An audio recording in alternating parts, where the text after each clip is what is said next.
Hello hello dear students. अभी हम कर रहे हैं ये चैप्टर नंबर 11 है, force and pressure. Eighth class के लिए है ये। एट्थ क्लास की बुक है। इस बुक का नाम है ABDs let's explore. Arya book depot की बुक है ये, यहाँ पर। ठीक है, तो इसको करते हैं। एक स्टूडेंट की बुक है ये, उसने किसी से पुरानी ली हुई है, तो उस पर कुछ कुछ लिखा भी हुआ है। और ये चैप्टर है फोर्स एंड प्रेशर। जो ये वाली बुक होती है एनसीईआरटी से अलावा, एनसीईआरटी में भी काफी कुछ टॉपिक होता है, लेकिन इनके अंदर थोड़ा सा और अच्छे से एक्सप्लोर किया हुआ होता है, तो वो चीज आपके लिए फायदेमंद हो सकती है। ठीक है, तो इसको देखिए, समझिए कि इस चैप्टर में क्या है। अ पुश और pull acting on any object is called force. कि कोई भी पुश या पुल है, किसी भी ऑब्जेक्ट के ऊपर पुश या पुल लग रहा है, तो वो फोर्स कहलाता है। पुश का मतलब क्या हुआ, धकेलना, और पुल का मतलब क्या हुआ, खींचना। अब आप देखिए, यहाँ पर इस गाड़ी को धकेला जा रहा है, यानी कि पुश किया जा रहा है, जबकि यहाँ पर जो है इसको, दरवाजे को पुल किया जाएगा, पीछे की तरफ खींचा जाएगा। राइट, तो पुश या पुल कोई भी लग रहा है फोर्स, कोई भी पुश या पुल लग रहा है तो वो फोर्स कहलाता है। A push makes an object move away in the direction in which force is being applied, whereas a pull causes an object to move in the direction which brings it towards the direction in which force is being applied। तो यहाँ पे push और पुल के बारे में बता रखा है, पुश क्या है, पुल क्या है। जब पुश होता है तो उसका मतलब है कि ऑब्जेक्ट है वो जिस तरफ फोर्स लग रहा है उस तरफ तो जा ही रहा है, लेकिन फोर्स लगाने वाले से दूर जा रहा है। लेकिन पुल के केस में क्या होता है, फोर्स उसी तरफ जाता, मतलब ऑब्जेक्ट उसी तरफ जाता है जिस तरफ फोर्स लग रहा है, लेकिन यह जिस तरफ जो फोर्स लगा रहा है यह उस तरफ जा रहा होता है। जैसे इस केस के अंदर जब दरवाजा खोला जाता है तो दरवाजा खोलने वाले की तरफ आएगा, जबकि इस गाड़ी को धकेला जा रहा है, पुश किया जा रहा है, इस बॉल को पुश किया जा रहा है, तो ये पुश करने वाले से दूर जा रही है चीज। Right, okay. तो पुश और पुल क्या है समझ में आ गया, फोर्स क्या है ये समझ में आ गया, तो इन पर फिलअप्स आपके लिए बन सकते हैं। पुश क्या है, पुल क्या है। अब नेक्स्ट जो टॉपिक है वो है इफेक्ट्स ऑफ फोर्स। फोर्स के इफेक्ट्स कौन कौन से होते हैं, फोर्स की वजह से क्या क्या असर पड़ता है। तो कुछ यहाँ पर इफेक्ट्स दे रखे हैं, वो देखिए समझिए। When a force is applied to an object, it can have the following effects। जब फोर्स लगाया जाता है किसी ऑब्जेक्ट के ऊपर तो उसकी वजह से ये इफेक्ट्स आ सकते हैं। कौन कौन से इफेक्ट आएंगे। पहला, force can change the direction of a moving object. Force एक जो ऑब्जेक्ट है पहले से ही मोशन के अंदर है, उसकी डायरेक्शन को वो चेंज कर सकता है। एग्जाम्पल दिया है, जब कभी एक बैडमिंटन प्लेयर है returns a service, he change the direction of shuttlecock bye applying a force. Right, जब कभी ये जो बैडमिंटन प्लेयर होता है, ये जो शटलकॉक इसे कहते हैं, जिसे हम चिड़ी कहते हैं। राइट, जब इसके ऊपर फोर्स लगाया जाता है, जब कोई मान लिया कि बैडमिंटन प्लेयर है, पहले सर्विस कर रहा है, सर्विस का मतलब समझ में आ रहा है आपको, कि वो शुरुआत करता है, वो अपने बल्ले से चिड़ी को चोट पहुंचाता है, और फिर जो दूसरा बंदा है, जब ये चिड़ी उस तरफ जाती है तो वो उस पर फोर्स लगा करके इसकी डायरेक्शन को चेंज कर देता है। पहले डायरेक्शन क्या थी, उस बंदे की तरफ आ रही थी बॉल, मतलब जो ये शटल कॉक है, ये उस तरफ चिड़ी है, ये उसकी तरफ जा रही थी। लेकिन जब उसने बल्ले से दूसरे बंदे ने जब चोट मारी इसको, तो इसकी डायरेक्शन चेंज हो गई, और वो उसकी अपोजिट डायरेक्शन, जिस पहले जो डायरेक्शन थी उसकी तरफ आ रही थी, अब इससे दूर जा रही है। राइट, तो उसने इसको पुश कर दिया। Changing the direction of shuttlecock by applying a force, तो अपना फोर्स लगा करके वो शटल कॉक का जो जो डायरेक्शन है वो चेंज कर देता है। There are countless such examples where a force can change the direction of moving objects. तो ऐसे काउंटलेस एग्जांपल्स है जिसको काउंट भी नहीं किया जा सकता, जिसकी ऐसे बहुत सारे एग्जांपल्स है, काउंटलेस एग्जांपल्स है जो कि बताते हैं कि फोर्स लगा करके किसी भी ऑब्जेक्ट की डायरेक्शन को चेंज किया जा सकता है। ऐसा ही आप देखते होंगे जब आप क्या कहें, जैसे कि फुटबॉल को किक मार रहे हैं, पहले फुटबॉल आपकी तरफ आती है, तो आप इसकी डायरेक्शन चेंज करते हो, इसको चोट पहुंचाते हो। इसी तरह हॉकी गेम्स के अंदर भी होता है, इसी तरह क्रिकेट के अंदर भी होता है। इसी तरीके से जब कभी दो गाड़ियां आपस में टकराती है तो वो एक दूसरे के अपोजिट डायरेक्शन में है, लेकिन जब मान लिया एक ने दूसरे पर ज्यादा फोर्स लगाया तो उसकी डायरेक्शन एकदम वो टकराने के बाद अपोजिट डायरेक्शन में मोशन कर जाती है, तो इसमें डायरेक्शन चेंज हो गई। तो ऐसे और भी बहुत सारी चीजें हैं, आप सोच सकते हैं कि कौन कौन से हो सकते हैं। धक्का मारना हो गया या फिर कुछ और है, ठीक है, ऐसे गलत बात है, धक्का नहीं मारना चाहिए। अब आगे, force can change the speed of a moving object. अब फोर्स एक मोशन में पहले से कोई ऑब्जेक्ट है उसकी स्पीड को भी बदल सकता है। अगर फोर्स अप्लाई किया जाए किसी ऑब्जेक्ट के ऊपर जो कि मोशन में है तो इसकी वजह से उस ऑब्जेक्ट की स्पीड भी बदल सकती है, ये उसकी स्पीड को बदल सकता है। For example, pedalling faster would make a bicycle go faster and vice versa. आप साइकिल चला रहे हो तो जब आप पैडल मारते हो, अगर आपने पैडल तेज मारने शुरू कर दिए तो उसकी वजह से साइकिल और तेजी के साथ मोशन करना स्टार्ट कर देगी।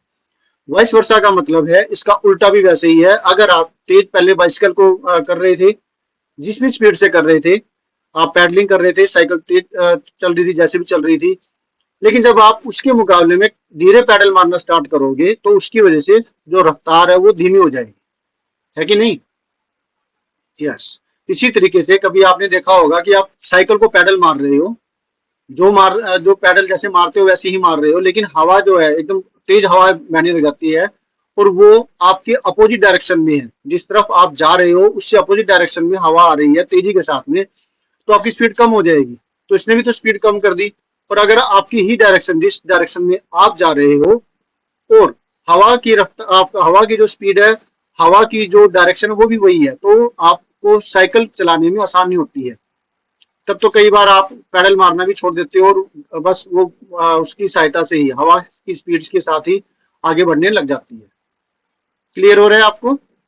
तो इसमें भी क्या हुआ कि उसकी स्पीड को उसने चेंज कर दिया। किसने? फोर्स ने। किसने लगाया फोर्स? हवा ने लगाया फोर्स।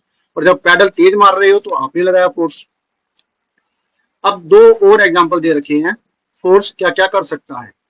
नेक्स्ट है, force can change the shape and size of an object. Force एक ऑब्जेक्ट के साइज को भी बदल सकता है, उसकी शेप को भी बदल सकता है। जब आप फोर्स अप्लाई करते हो किसी ऑब्जेक्ट के ऊपर तो उसकी शेप है, साइज है, वो चेंज हो जाती है। शेप और साइज का यहाँ पे एग्जांपल दे रखा है, जैसे कि ये पहले डो बनाया जाता है ना, रोटी बनाने के लिए डो बनाया जाएगा। उसके बाद में वो टुकड़ा तोड़ करके जब इस तरीके से रखेंगे गोल गोल करके, और फिर बेलन से जोड़ डालेंगे तो वो क्या है, उसकी मोटाई कम हो जाएगी और वो पतला हो जाएगा और ये रोटी सी बन जाती है। तो इसलिए उसकी शेप से बदल दी ना। इसी तरह बैलून को आप पिचक देते हो तो उसकी जो शेप है वो बदल जाती है। इसी तरीके से रबड़ की कोई बॉल है तो उसको आप, कोस्को की बॉल है, उसको आप जोर लगा देते हो तो वो भी पिचक जाती है, तो उसकी भी शेप चेंज हो जाती है ना। तो यहाँ पे क्या है अब, when a force is applied on an object, its shape and size can be changed. For example, application of force on clay or hammering aluminium brings a change in their shape and size. आप clay के साथ तो खेलते रहे होंगे, आजकल तो दुकानों पर भी क्ले आ जाती है ऐसी, जो कि उससे कि बच्चे अलग अलग तरीके की चीजें बनाते हैं। कोई हरे रंग की क्ले होती है, कोई लाल रंग की क्ले होती है, तो उससे कभी आप आदमी बना देते हो, कभी गाड़ी बना देते हो, तो कभी आप उससे फुटबॉल बना दोगे, कभी आप उससे कोई और चीज बना लेते हो। तो उसकी फोर्स लगाने पर ही तो उसकी जो शेप है वो बदल रही है।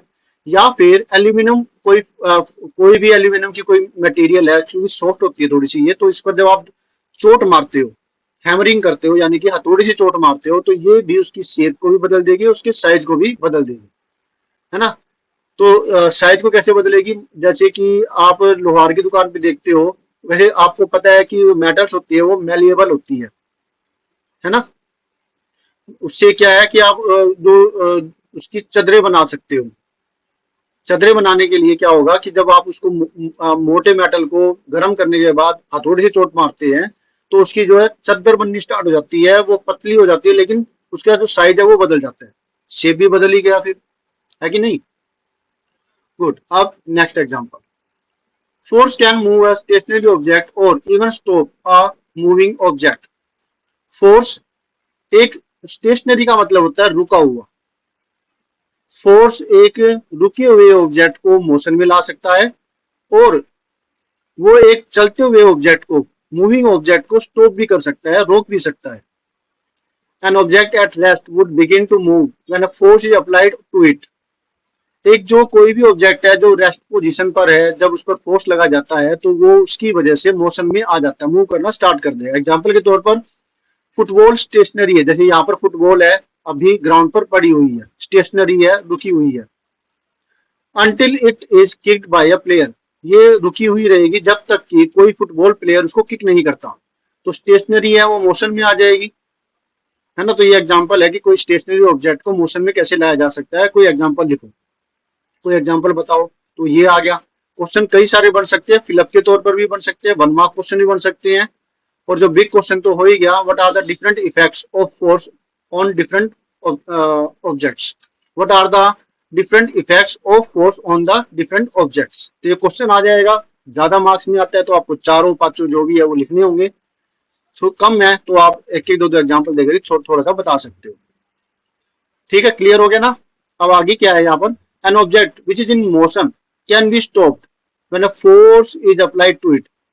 एक ऑब्जेक्ट है वो मोशन में लाया जा सकता है जब is in motion, sorry, an object which is in motion, एक ऑब्जेक्ट जो पहले से ही मोशन में है उसे स्टॉप भी किया जा सकता है जब कोई फोर्स उस पर अप्लाई किया जाए। एग्जाम्पल के तौर पर एक कार है, मोशन में है, उसको जब भी जैसे हम ब्रेक लगाते हैं तो वो स्टॉप कर जाती है। तो यहाँ पर फ्रिक्शनल फोर्स है वो काम करता है। क्लियर है।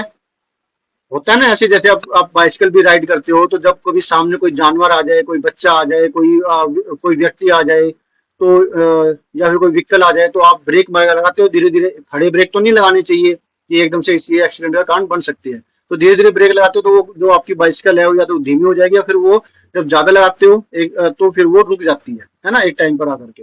या आपका घर आ जाता है, साइकिल चलाते चलाते, अब आपको घर पे जाना है और साइकिल खड़ी करनी है, तो अब आप उसे ब्रेक लगा करके जहाँ साइकिल खड़ी करते हो वहां साइकिल खड़ी कर देते हो। तो वहां पर भी वो साइकिल जो है पहले मोशन में थी और फिर रेस्ट पे आ गई। Is that clear. तो अभी जो इस वीडियो के अंदर हम इतना ही करेंगे। तो हमने क्या क्या किया, हमने यहाँ पर किया है, एक, फोर्स क्या है उसकी डेफिनेशन होगी, पुल क्या है, पुश क्या है, वो किया। इफेक्ट्स ऑफ फोर्स, हमने फोर्स के क्या क्या इफेक्ट्स हो सकते हैं।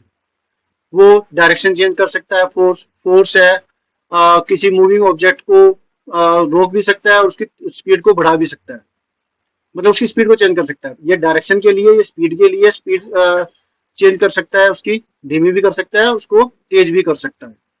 नेक्स्ट जो हमने देखा वो था कि उसकी शेप और साइज को बदल सकता है फोर्स, उसका एग्जांपल भी देखा। और नेक्स्ट जो ये वाला जो पार्ट है इसके अंदर हमने ये समझा कि फोर्स किसी स्टेशनरी ऑब्जेक्ट को मोशन में ला सकता है। तो ये चार इफेक्ट थे जो मैंने आपको बताए। ठीक है, फोर्स यहाँ पे कुछ लिखा हुआ है, what happens to the shape of a ball of dough when it is rolled to make a chapati. तो क्या होता है जब जो डो का एक बोल है, यानी कि वही जो रोटी बनाने से पहले, मतलब एक तो हमने आटा तोड़ा, तोड़ने के बाद उसको थोड़ा सा हथेली से दबाते हैं ना, एक डोसा बना लेते हैं, और फिर उसको चकले पे रख करके उसको बेलते हैं। तो क्या होता है उसके अंदर, ऑब्वियसली उसकी शेप भी बदल गई, उसका साइज भी बदल गया। तो ये होगा। ठीक है, ये क्वेश्चन था यहाँ पे, तो समझ में आ गया। इफेक्ट्स ऑफ फोर्स है, या फिर चार इफेक्ट दिखा रखी है। ये इसको पुश कर रहा है, यहाँ पर इसको पैडलिंग की जा रही है, इसकी स्पीड को बढ़ाई जा रही है। यहाँ पर स्टेशनरी को फोर्स जोर दे करके उसको स्टेशनरी को स्पीड में लाया जा रहा है। चौथा इफेक्ट हो गया ये। Is that clear. और ये डायरेक्शन चेंज की जा रही है, क्लियर हो रहा है, स्पीड चेंज की जा रही है यहाँ पर, और यहाँ पर इसकी शेप और साइज को बदला जा रहा है। इज दैट क्लियर, समझ में आया ना। Very good. तो इसके बाद का जो पार्ट है मैं अभी इसमें नहीं कराऊंगा, क्योंकि एक लेंथी वीडियो होने पर क्या होता है, थोड़ी सी उबाऊपन आ जाता है। पहले इतना अच्छे से कर लीजिए, उसके बाद नेक्स्ट पार्ट भी अपलोड कर दिया जाएगा और जल्दी ही ये चैप्टर पूरा कर दिया जाएगा। इज दैट क्लियर रोहन, समझ में आ रहा है आपको। और इसके क्वेश्चन आपसे पूछे जाएंगे। तो होप सो आपको अच्छे से सारा समझ में आया है। अब आपने क्या करना है, क्या करना है आपने, आपने करना है वीडियो को लाइक, डेफिनेटली आपको पसंद आया होगा। आपने करना है चैनल को सब्सक्राइब, अगर अब तक नहीं किया है तो प्लीज सब्सक्राइब कर दीजिएगा। सब्सक्राइब की स्पेलिंग ठीक है क्या, हाँ, SUBSCRIB, ठीक है। उसके बाद आपने क्या करना है वीडियो को शेयर, ताकि ये आपके दोस्तों के लिए भी फायदेमंद हो सके। शेयर करने के बाद आपने क्या करना है, आपने करना है कमेंट, अगर आप कुछ पूछना चाहते हैं, कुछ कहना चाहते हैं। फिर फिर आपने करना है बेल आइकन के बटन को दबाना है, ठीक है। और बटन को दबाने के बाद साथ ही साथ ऑल पर भी क्लिक कर लीजिएगा ताकि आपको लेटेस्ट अपडेट मिलती रहे। तो thank you students for watching your own video. मिलते हैं नेक्स्ट वीडियो में जिसमें हम करेंगे next solution. Always have a great time. Bye.